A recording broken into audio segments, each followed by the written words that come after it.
Do you want better focus? Of course you do. Otherwise, you wouldn't have made this decision to join the Quick Focus Blueprint program. And so, on behalf of my team and myself, I want to congratulate you on joining us. And this really is a coaching program where it's you and I and the community, and we're going to do this together. So this is not something that you're going to do alone. We're about to embark on a 30-day journey together, and we're going to explore the lands of sharper focus. Focus so you can have better learnings, enhance productivity, so you could perform better. And suffice it to say, you know this already, right? That all achievement, all accomplishments require focus. It's an absolute requirement. Your health, your relationships, your career, they all need it. Yet focus can be a challenge to master. Can you relate to that? Sure, most people want to learn how to improve their focus. They want to boost their concentration. They want to pay attention better. But how many people are actually doing it? It's hard, right? Because we live in a very noisy world. There's constant distractions and app updates and social media alerts and emails and texts and information overload and overwhelm, and we're carrying our work with us in our pockets all the time. And we're so easily accessible to everybody at a moment's notice. So distractions, this constant bombardment of distractions, can make focus very difficult. And that's really why I created this program for you. It is full of the best ideas I've found with working with clients for the past 25 years on how to get and stay focused. And together we're going to break down the science behind sharpening your mind and paying attention.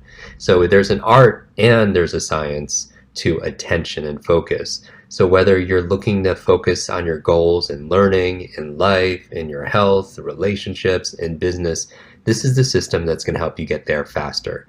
Now, when I'm talking about goals, I want you to start thinking about what your goals are for this program. Meaning, what would you like to happen from having better focus? I'm going to ask you in a little bit to write them down, and we're going to talk about more of this later. So what exactly is focus? You can say it's the act of concentrating on something. For me, it's the metaphor I use is that of a magnifying glass.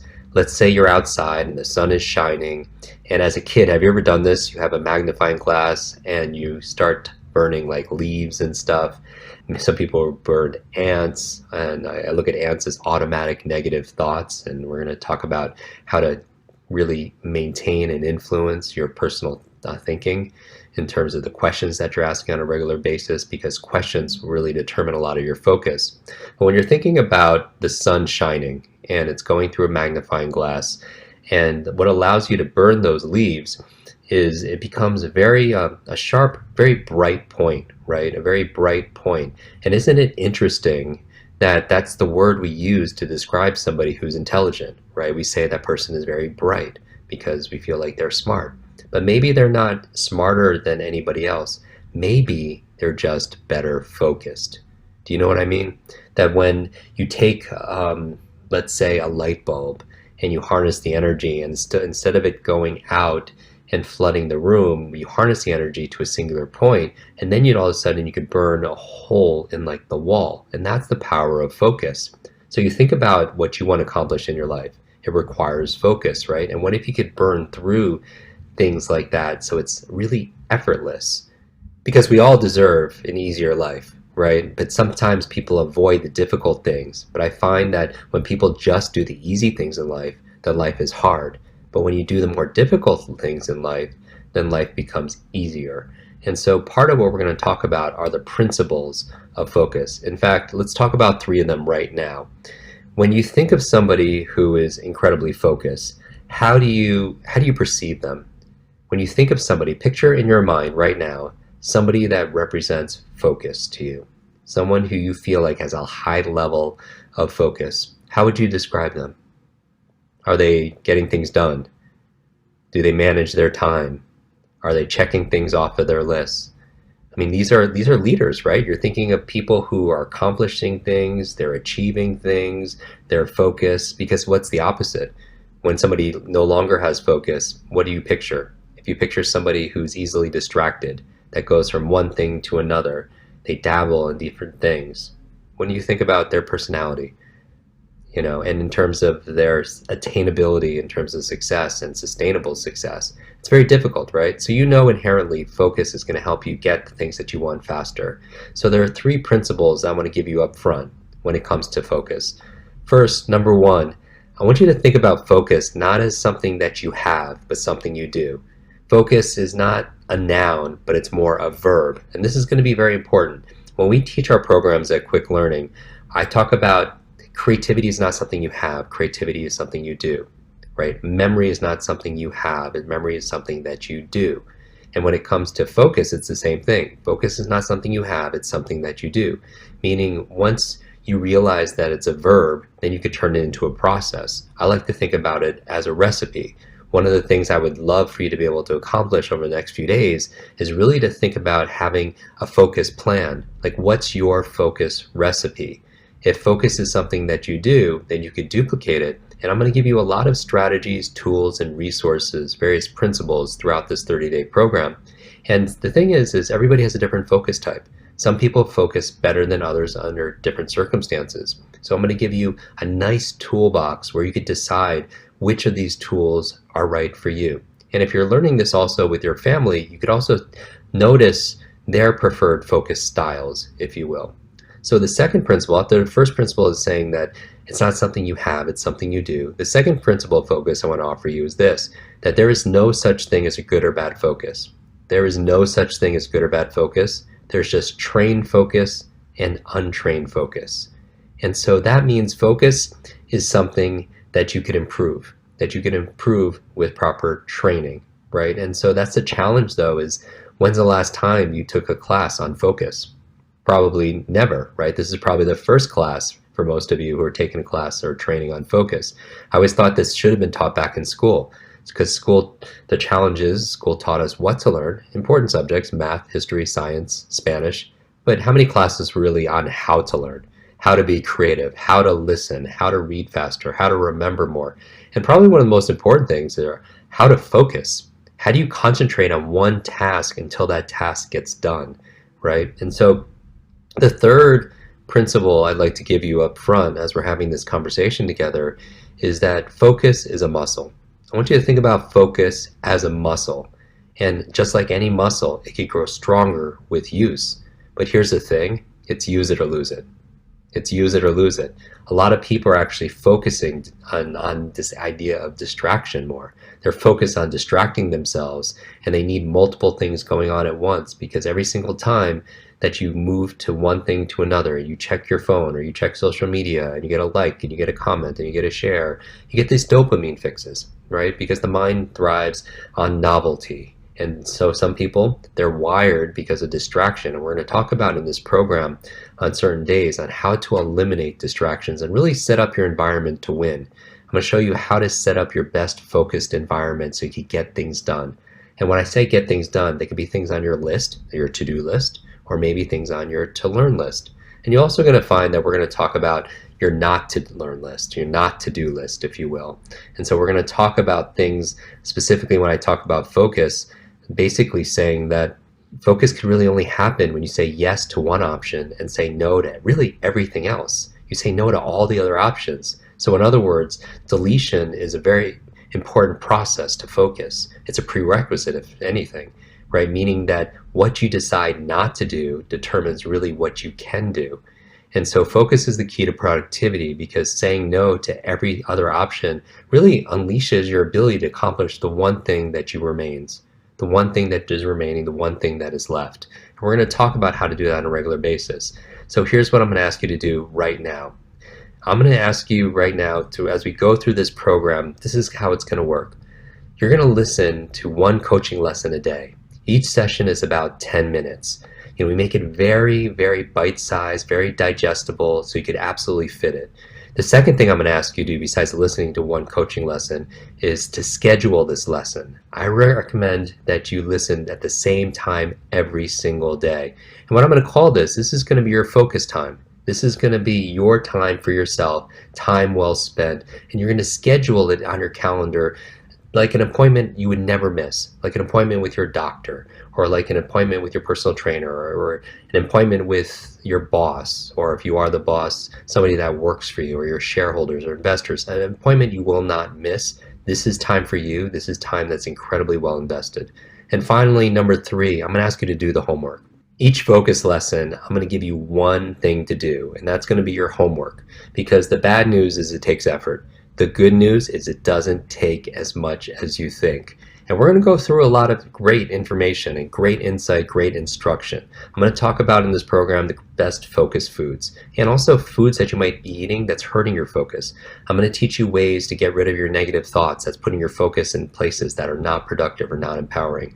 I'm going to show you exercises that's going to help increase your focus. I'm going to talk a little bit about brain nutrients, and there's certain nutrients that really help enhance focus. I'm going to be talking about how to set up focus friends, accountability partners in this process. I'm going to show you how to set up your best focus environment. We're going to talk about how to manage your sleep so that you can have better focus, because when you have a bad night's sleep, how's your focus the next day?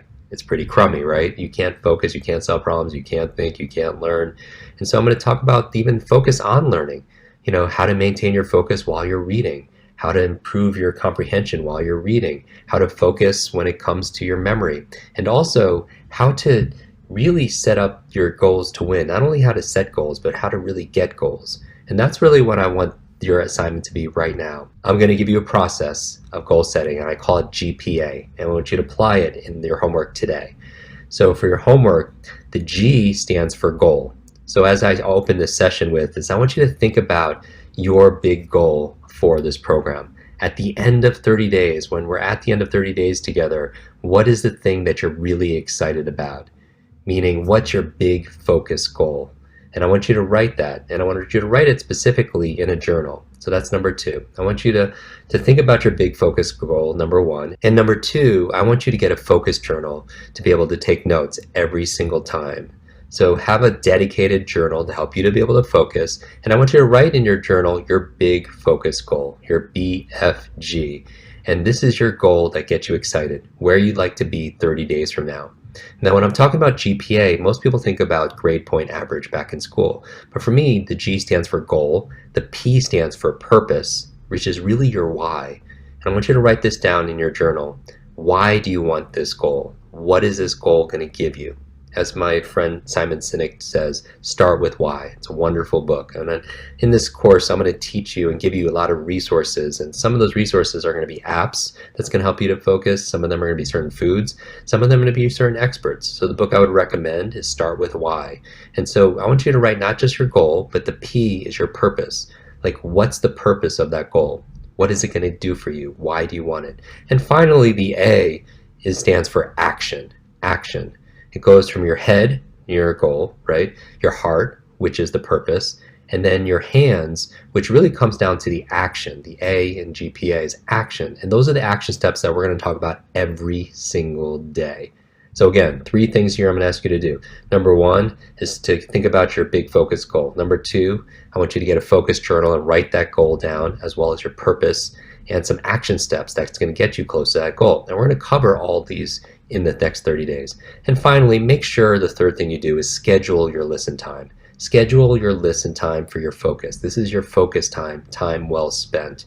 And these next 30 days, it's going to go by fast, right? Because these small little improvements, they get compounded. They get compounded daily. It's like the metaphor we talk about doubling a penny, right? It seems something simple. If you take a penny, you have 1 penny on day 1, and you double it. So you have 2 pennies on day 2, you have 4 pennies on day 3, you have what? 8 pennies on day 4, and so on. But do you know how many pennies you have at the end of 30 days? At the end of 30 days, on the 30th day, after just doubling a penny 30 times, you have $5.3 million. $5.3 million after 30 days. And that's the power of compounding, right? And so if you make little incremental improvements every single day, it might not seem like a lot after the first few days, but over the first week and the second week and the third week and the fourth week, after 30 days, it can be a completely different destination, completely different destiny. So I'm looking forward to being on this journey with you, because it's not just about the destination. Of course, it's about the journey, and we're going to go on this journey together, so you're not alone. So what you're going to do right now, again, is you're going to think about your big focus goal for this course. And then you're going to write down your goals, purpose, and some action steps you could take in your focus journal. And you're going to schedule the time that you're going to listen to it every single day.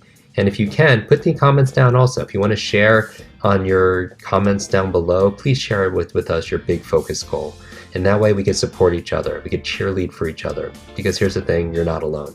We're in this journey together. Because I do believe in this focus team. Together, everyone achieves more. This is Jim Quick, your focus coach. I'm looking forward to seeing you again tomorrow. Bye now.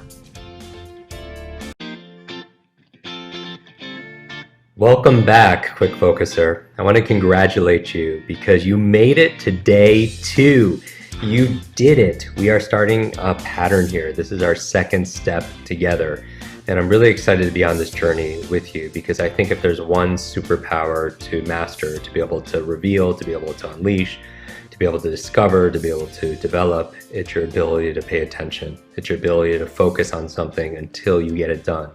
Whether it's to learn faster, whether it's to go through your to-do list, whether it's to have greater harmony between your physical health and your relationships and your growing career, it takes focus and concentration. And so yesterday we talked about focus and what it is. And we talked about 3 principles around focus and 3 beliefs.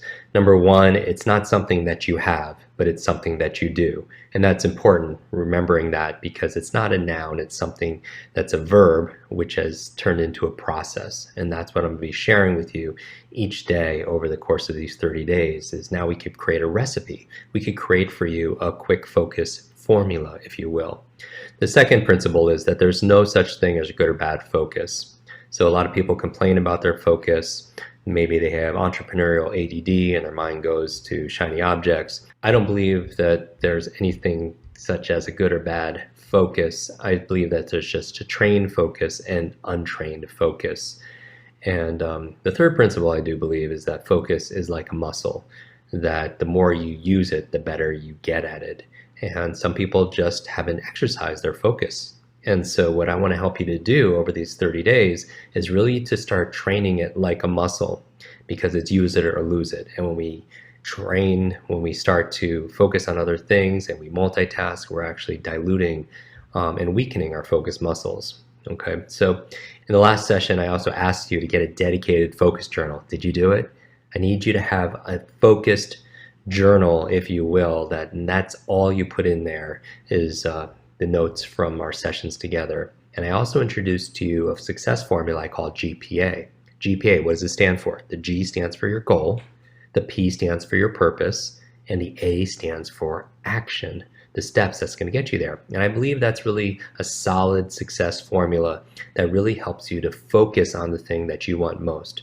And so I asked you specifically in your homework was to really start meditating and reflecting on your goals specifically for this program. What's your big focus goal? Your BFG. What's your big focus goal? What would you like to have, to be, to share, to be able to do at the end of this program?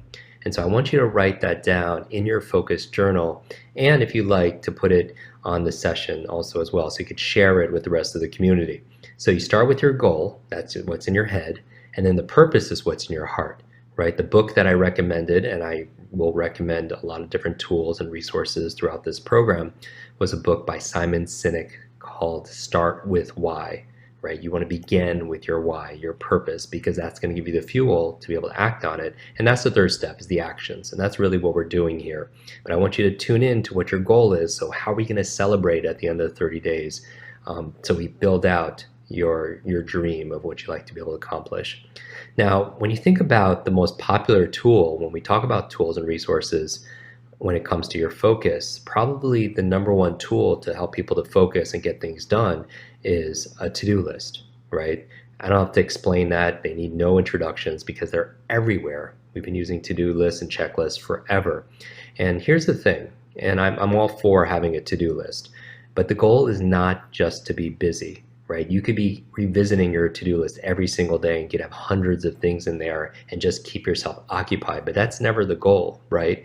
And it's not just about working hard. That's really, when I think about some of the elements, some people just think it's all about hustling and working hard, but you also need really good strategy. So you want to be diligent, but you also want to be, the second element I would say besides diligence is you want to be wise, right? You want to be able to make good decisions. So you don't just want to work hard, you want to work smart, right? And the other thing I would say is to help you really focus and get things done, not only being diligent, working hard, and then also working smart. And it's also, the third thing I would say is you want to be organized, right? Having that third leg there, when you're organized, you're better focused, you have clarity of thought, you have clarity of mind, you have peace of mind, if you will. So the challenge is if your working day has become one long battle going through and fighting through your to-do list, that's not what the focus should be, because the multiple distractions of modern day workplace, I mean, you think about digital overload, and you think about all the office politics, you think about the constant interruptions and the firefighting, I mean, just to name a few, can make it near impossible to achieve your goals or even get anything done at all on your list. But what if we're going about this the wrong way? Perhaps we should be also thinking about not just what we should be doing, but what we shouldn't be doing. So my message for you today is this. I want to introduce you to another tool. And I want you to start, instead of just having a to-do list, I want you to start a not to-do list. You heard me right, a not to-do list. I find that the most highly productive, effective people, the elite mental performers that I get to work with, I get to learn from also as well, they're very clear on the things that they just won't do. And that's really smart, because when you think about sticking to your strengths and working your strengths and surrounding yourself with people that could compensate for the areas of weakness that we have, that might be, for example, like I'm pretty good at math. I have a strong math background. But when I'm doing it, I feel depleted afterwards. And so I don't feel like that's my strength, because afterwards I feel like I don't have as much energy. So there are certain activities that really juice you. And so focus really can only happen when we say yes to one thing and say no to everything else. All the other options we just remove. So in other words, deletion, elimination is a very important prerequisite for having better focus. Meaning what you decide not to do also determines what you can do. And the book that I would recommend in this session is a book called Good to Great. And many of you have read it. I've recommended it in the past. Good to Great by Jim Collins. Basically, the message here is this. You say no to the things that are good so you can say yes to the things that can be great. And really, this is about filtering, right? We talk about Pareto's principle, right? The 80-20 rule, that 20% of your efforts give you 80% of the rewards. That's working smart, focusing on the 20% of your effort and the work that gives you 80% of all the benefits. So what I would recommend is doing this, just 3 simple steps to creating your not to-do list. Number 1 is go find a quiet place where you could think, where you could brainstorm, where you could focus, because you need that white space. I'm going to talk about that in a future session. So you have your white space.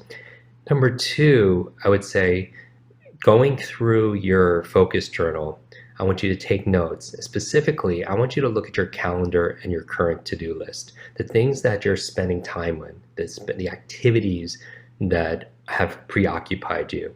And the third step is I want you to start filtering those lists and the things that are on your calendars and things that are coming up in your schedules, and ask yourself, what items here are questionable? What items on here really aren't yielding the rewards that where you're really indulging in being busy, but at the end of the day, you feel like you're not really accomplishing anything that's meaningful to you? And so what items here could be put on your not to-do list? So for example, on my not to-do list, I have a very large not to-do list. And so I could just talk about some of the areas of my life. The number 1 thing that's on my list is I don't check my phone the first hour of the day. And you're like, Jim, I really didn't need to hear that. But you really do. I find that the highest achievers, they don't touch their phone the first hour of the day because they're very susceptible. We all are. When we wake up first thing in the morning, we're in this relaxed state of awareness. And we start rewiring our brain every time we pick up the phone. We train it to be reactive, thinking about answering texts and firefighting and emails and voice messages. We're basically following everyone else's agenda, and that's not a great idea if you want to be proactive and be a leader. The other thing that we're rewiring our brain for is when we pick up our phone is we're wiring it to be distracted. Every time you get a like and a share and a comment, you get these dopamine fixes, and it's frying your nervous system, if you will, and you're getting super stimulated on things that really don't matter for the most part. So I don't check my phone the first hour of the day. I would highly recommend you to add this to your list. Other things that are on my list, just going around it, it's things like don't eat sugar. That's something that doesn't really agree with me. I don't check email more than twice a day. So I check it first thing in, like around 10 o'clock in the morning when I get to work, and then I do something around 4 o'clock in the afternoon, but I don't check it more than twice. Another thing on my not to-do list is I don't attend meetings that don't have, without a clear outcome or agenda, because I feel like so many people waste so much time. And maybe you can relate to this, where you're sitting in meetings, you're like, what's the point of this meeting? And so I would always have a clear outcome or agenda. So those are some of the things. So what I want you to do is this. You know that the focus, that having focus is the key to productivity, because saying no to every other option unlocks your ability to really accomplish the 1 or 2 or 3 things that are left. So what I'm going to ask you to do for your homework assignment is to create, maybe for the first time, your not to-do list. Create a not to-do list. You could have it right there in your focus journal. And what I want you to do is start building it out. And again, going to a quiet place where you can brainstorm and focus, look at your to-dos, look at your calendar, meditate on the things that you spend the most time on, and ask yourself, is this really the best use of my time? And start writing down the items on your not to-do list that are maybe questionable. And that's going to be the line in the sand for you. As we build this out, again, it's important. What you're not going to do is as important as what you are going to do. So enjoy that. Put your comments down in this episode and this training, and I look forward to seeing you tomorrow. Bye now.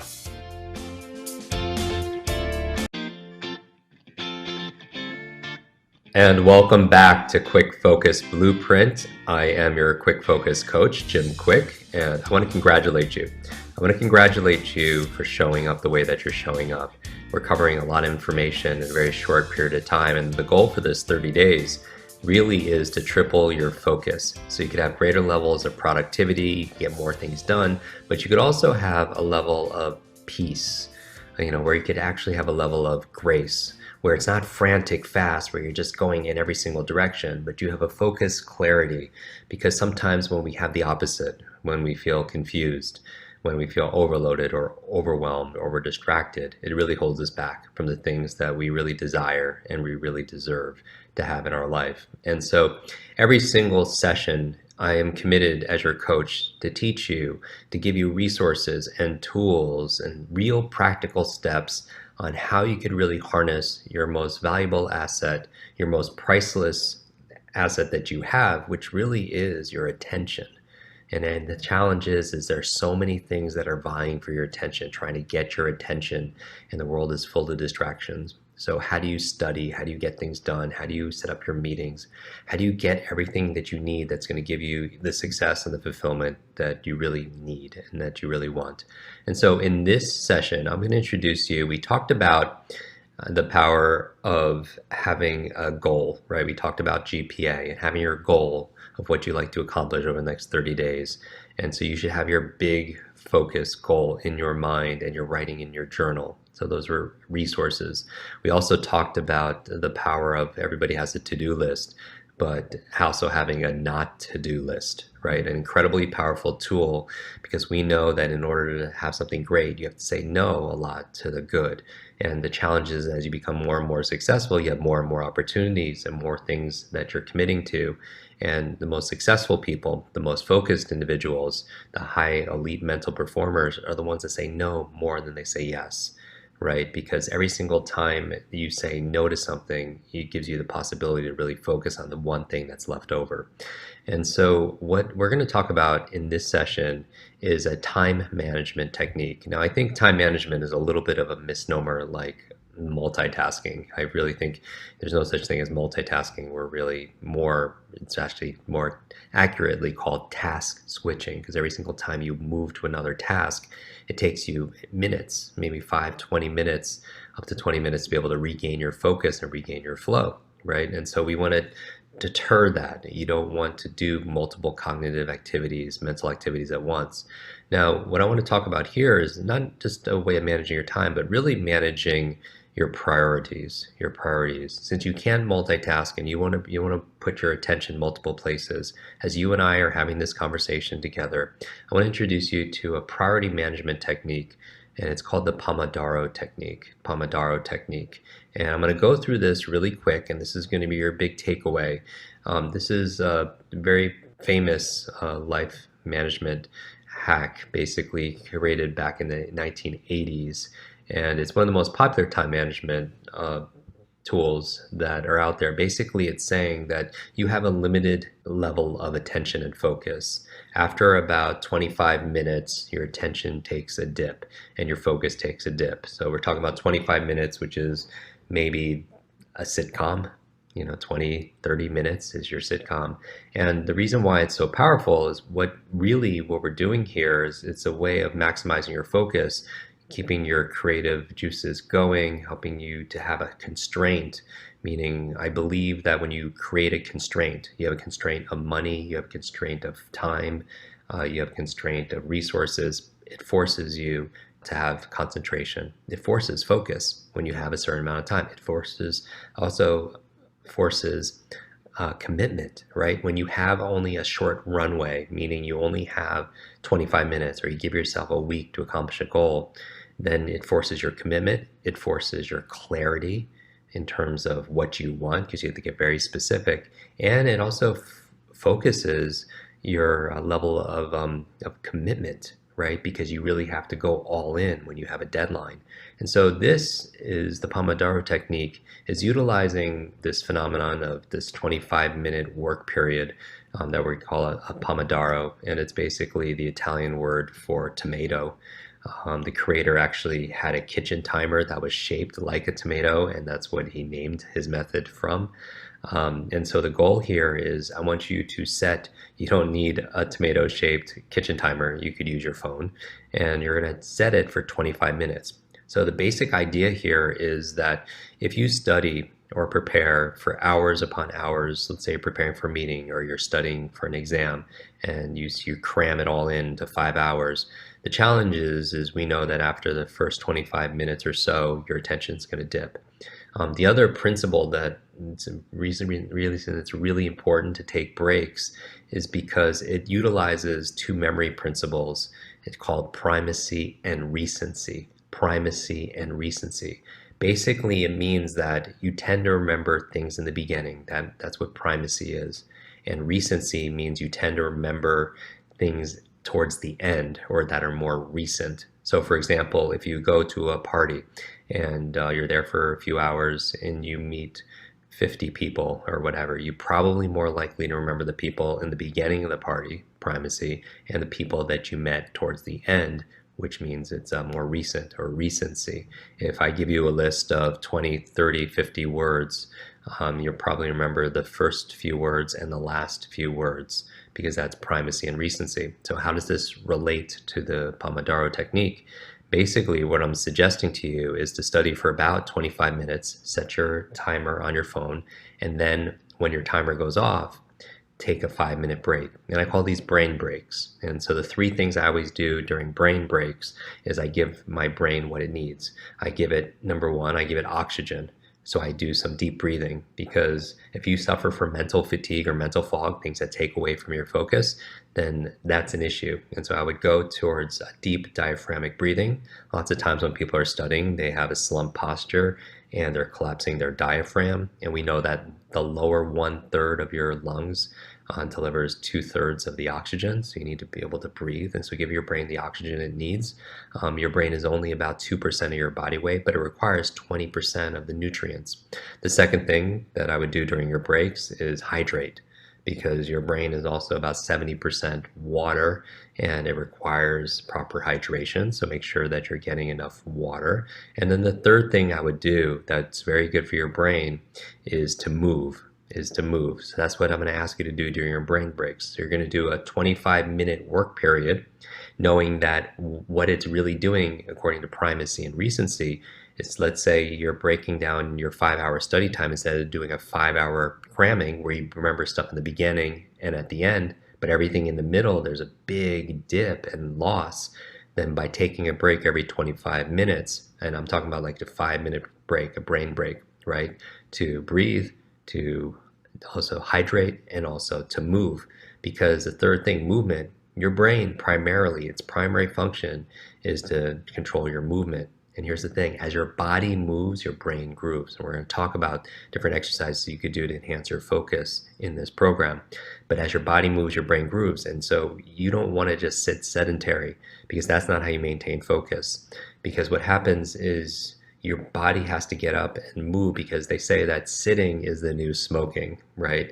The sitting is the new smoking, that if you're sedentary for 8 hours, then that's a challenge. You need to get up and give your brain stimulus and oxygen.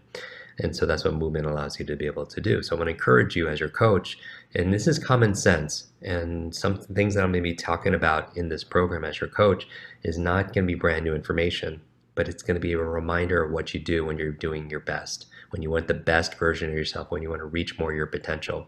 So here's your homework assignment. You're going to study, and for whether it's your meeting or you're going to work in 25-minute periods as best you can. You're going to set your alarm, because that alarm becomes a trigger. We talk about that in our memory training. And then you're going to spend 5 minutes, and what you're going to do is you're going to have a brain break. You're going to give your brain the exercise, the nutrients, the oxygen that it needs to be able to thrive, so you maintain your mental energy and your focus throughout the day.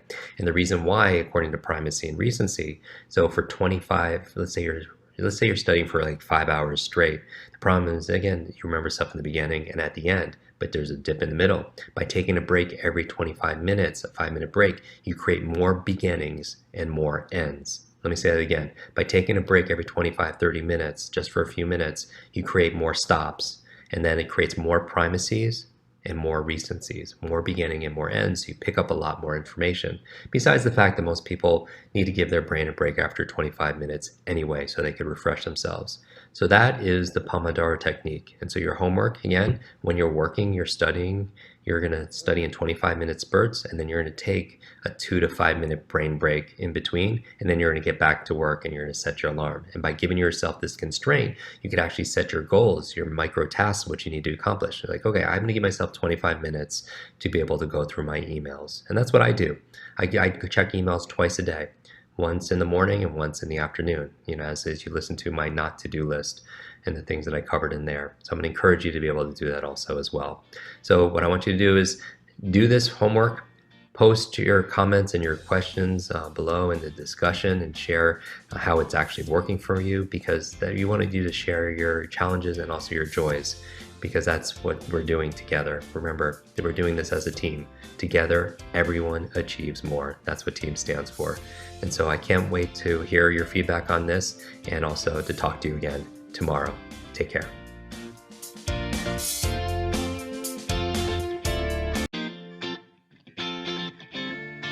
Okay, let's do this. Welcome back. This is your Quick Focus Blueprint coach, Jim Quick. And I want to congratulate you for, again, showing up. And even though that sounds a little bit repetitive, I want you to feel my energy and the sincerity in my voice when I'm telling you that I really appreciate you and your ability to step up. Because, when I was struggling all those years with labeled the boy with the broken brain and had all these learning challenges, I was always showing up, and I didn't always see results right away. And but I really do believe you have to be in it to win it. And so I appreciate you being here. And so we've talked a lot. We've talked about setting up your focus journal. So you have your focus journal, and in there you're keeping track of your GPAs, which are your your big goal. What are your big focus goals for this program over the next 30 days, this journey that we're spending together in terms of tripling your focus? What do you want that to equate to? Greater levels of intelligence, greater levels of influence, greater levels of income?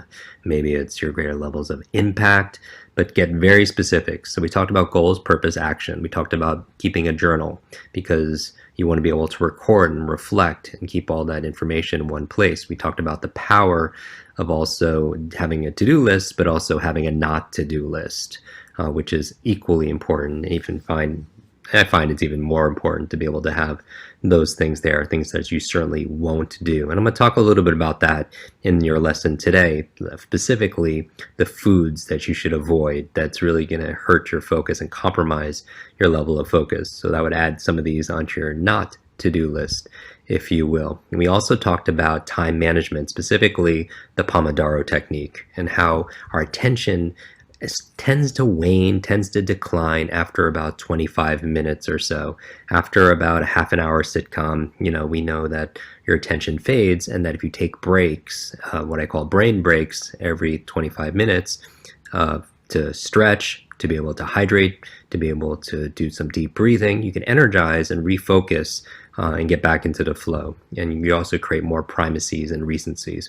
So again, if you haven't listened to the past sessions, make sure you do that so you get all the details. Now, in this lesson, I want to talk about your lifestyle. And specifically, we know that 1/3 of your potential, your mental potential, like your memory, is predetermined by genetics and biology. But that means 2/3 is completely in your control. And I love that. And you should love that too, because that means you have control, or at least influence, of where your focus flows. And so the challenge is there are a lot of things that affect your focus. I mean, everything ranging from lack of sleep to having problems at work or problems at home. It could be blamed, right? You could blame your foggy, wandering brain. But one of the other things that I like to really focus on when it comes to the things that affect my focus is diet, right? Diet also plays a major role in how easy it is to buckle down and get focused, or potentially the wrong foods could really hurt our focus. And so if you already eat pretty healthfully, you might assume that your diet wouldn't be a factor in this. However, there are a number of foods that really zap your memory and compromise your focus, and you might not know what those are. So I'm going to point out some of them, and then I'm going to give you some of my favorite foods that actually improve your memory and improve your focus. And so I would get out your quick focus notebook, if you will, and take some really good notes on this also as well. And here's the thing. So I'm just going to say the ones that are on the top of my mind. And so one of the things you want to be able to avoid is too much table salt and sodium, right? So something innocuous like having too much soy sauce with your sushi could play a role. According to a study done in neurology in 2014, hypertension often brought up eating too much salt and sodium-packed foods, like soy sauce, for example, could restrict blood to the brain and negatively impair your focus. It can impair your organizational skills. It could compromise your memory. So high salt intake can really cause electrolyte imbalance and mild dehydration. And water is so very important to maintain your focus. I could do a whole session on the power of water. So that's one of the things that I would avoid. And then really you have a lot of the junk foods. And these are obvious, but again, as your quick focus coach, if you will, I have to tell you things that you might know already, but just to encourage you, because common sense, as we know, is not often common practice. But there's certain junk foods that really, for you and your family, your friends, your team, sometimes you have these foods out, like the donuts and the cookies and the pastries out at work, and it really affects you. So certain foods, how junk food could really affect the way you focus or concentrate. When you get into the afternoon, right? It's after lunch, and usually where people start to lose their focus is around that 3 or 4 o'clock, that slump, it hits you, and you're tempted to go to the vending machine to get your favorite candy bar, or some people go for their soda or diet soda. And while these foods, if you could call them that, could certainly give you a little bit of alertness for a very short period of time, they can often do more harm than good when it comes to your focus, when it comes to you paying attention. So these junk foods could actually affect your energy level and the way you actually process information. And so that's a big challenge. And so the big culprit in here is really sugar, right? And having that sugar crash. When you're out there and you're eating these foods, these highly processed foods that are high in fat, high in sugar, high in calories, your body digests it fairly quickly. And since most junk food has very little nutrients, they've been stripped away, your body is forced to use the sugar as energy. That energy is really spent quickly because it's refined nature of the junk food, which means you're experiencing a temporary sugar high, but really it's a false feeling of energy, and then it's quickly followed by that sugar crash, right? And it affects your behavior. There was a study done in the European Journal of Clinical Nutrition that found that children who indulge in a high diet of junk food were more likely to be hyperactive than those who did not. And that's kind of obvious, but it's kind of stating and really emphasizing the fact that you want to stay away from the junk food because it also creates fatigue, and in your cognition. And that's a big challenge also as well. And so you want to be able to change those habits. I'm going to talk about a future session about changing habits. And so specifically, I'll just mention some of the foods that we're talking about here that fall in this realm. Ice cream.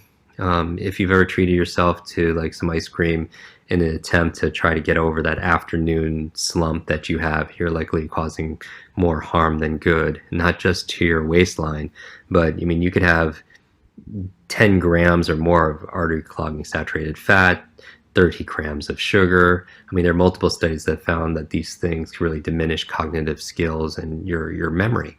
And so in lieu of ice cream, I would opt into something else that would be more healthy, like brainberries, right? Blueberries, one of my favorite. Also staying away from the sodas, including diet sodas. I'm not a nutritionist or a dietitian, so you definitely want to contact and learn from your health practitioner. But when you get stressed and starting to grow, a lot of people will reach for a can of soda or diet soda to make them feel energized or something, feeling like they could go out there and take on the world. But certainly it has mixed results, right? There was a study that was published in the European Review for Medical and Pharmacological Studies found that aspartame, this artificial sweetener commonly used in sugar-free drinks, can have a negative effect on your focus and on your memory. And so that can be an issue. And then one of the big ones is the baked goods, right? It might taste really great with your coffee, but your average pastry or average muffin could have like 1/3 of your day's saturated fat. It could have 50, 60, 70 plus grams of carbs, which are often very refined, which could be an issue also. And these are things that could really zap your focus and lead to cognitive issues later down the road, especially. And so I would stay away from those also. So I'm going through these kind of quick, but I really wanted to mention to you some of my favorite brain foods. Okay, so it's not just about eliminating stuff, it's about adding something good in there. So my top 10 favorite brain foods, and you could, if you've gone through our memory program, our quick recall masterclass program, you can memorize these easily and pick them up at the grocery store next time you're at the health food store. So what would I replace the junk food with and the high sugar refined baked goods with? Number one, avocado, right? Avocado is great. Helps keep healthy blood flow, and blood flow is really important, especially to the brain. It's a good source of monounsaturated fats. I already mentioned one of my favorites are blueberries. I call them brain berries. They protect your brain from oxidative stress, reduces the effects of brain aging conditions. They actually did studies where rats who actually ate blueberries had an overall improved learning capacity and motor skills when they were as if they were mentally younger. Number three, in no specific order, I would say broccoli, incredible source of fiber, rich in vitamin K, which is known to enhance cognitive function and improve brain power. Number four, I would say coconut oil for the medium chain fatty acids that ignite your body's fat burning furnaces. Number five, I would say, if it's allowed in your diet, are eggs. Huevos, they're full of memory improving choline, omega-3s. They have high levels of vitamin E, which is really brain protective, neuroprotective. Number six, I would say green leafy vegetables. Some of you are really happy about that. You eat your spinach like Popeye. You have kale, collard greens, again, good sources of vitamin E, good source of folate. Number 7, I would say salmon, especially if you can find wild deep water fish. They're rich in omega-3s, DHA. Sardines are also very good if you could have those in your diet. Let's do a few more. Number 8, I would say turmeric. This is the golden powder used in, for spices. It reduces inflammation, which is very important. It helps to boost antioxidant levels. You could help keep your immune system very healthy. It improves your brain's oxygen intake, which is important to keep you alert, keep you focused, right? And that's what this program is really all about. So where can you add turmeric into your diet? For me, I start my days with a turmeric tea.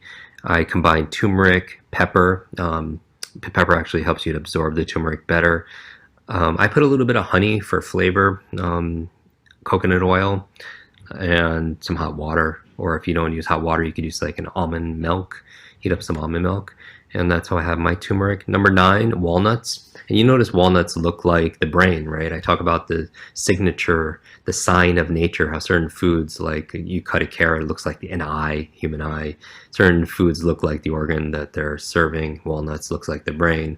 And so I like walnuts as a snack, high levels of antioxidants, high levels of zinc, rich in vitamin E, which is again very neuroprotective, wards off brain aging conditions, and has high levels of magnesium, which also improves your mood. Anything that's generally good for your mood is good for your brain. And speaking of that, number 10, what it really improves my mood is dark chocolate. Dark chocolate improves your focus, concentration, stimulates endorphins. Generally, you're looking the darker the better. So you want something darker, something pure, which is going to be better for the brain.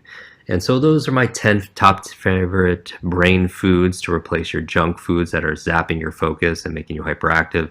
If I was to add an 11th, I would say water. Add water. Most people are dehydrated, and if you're already thirsty, then you're kind of ready too late. And so you want to make sure that you maintain your water. There was this study done in 2012 in the Journal of Nutrition that found that mild dehydration, which is so subtle that you don't even really feel it, can lead to inattention and lack of focus. When women were less than 2% dehydrated, in this case from not drinking enough water after exercise, their ability to concentrate on a series of cognitive tests were greatly impaired. And so the thing is when the brain detects even the smallest changes in your physiology, it may begin operating at suboptimal levels to get your attention. And that's sometimes your body has an innate intelligence. So thirst is not the best way to measure hydration. So a decrease in your ability to focus is kind of like an early warning signal that you need to hydrate yourself. So I would add water. And notice when I'm talking about this, I know this session is a little bit longer, but I think it's very important. You are what you eat. But you could go and take a lot of these brain enhancing, focus enhancing foods and throw them in the blender, right? And make yourself like a focus smoothie.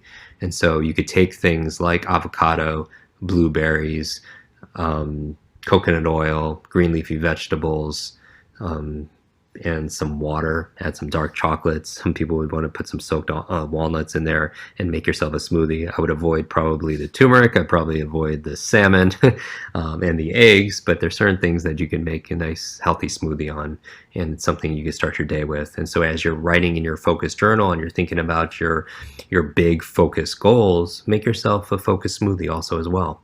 So I hope this session was useful. Now we know you're going to be focusing on the food that you eat, even if it just brings your conscious attention.